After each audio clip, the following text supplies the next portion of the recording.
2011ஆம் ஆண்டு அண்ணா அறிவாலயத்தில் அப்போதைய மத்திய உள்துறை அமைச்சர் ப. சிதம்பரம் கூட்டணி பேச்சுவார்த்தை நடத்தி கொண்டிருந்த போதே 2G ஸ்பெக்ட்ரம் முறைகேடு தொடர்பாக சிபிஐ சோதனை நடத்திய சம்பவம் அரங்கேறியது.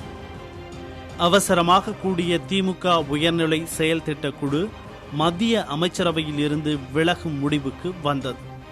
டெல்லி சென்ற திமுகவை சேர்ந்த மத்திய அமைச்சர்கள் பதவி விலகல் கடிதங்களை பிரதமரிடம் நேரில் அளிப்பார்கள் என்று எதிர்பார்க்கப்பட்ட நிலையில் ஐக்கிய முற்போக்கு கூட்டணி தலைவர் சோனியா காந்தியை சந்தித்தனர். டெல்லியில் நடைபெற்ற பேச்சுவார்த்தைகளின் பலனாக தமிழகத்தில் திமுக கூட்டணியில் காங்கிரசுக்கு 63 தொகுதிகளை ஒதுக்க உடன்பாடு எட்டப்பட்டது.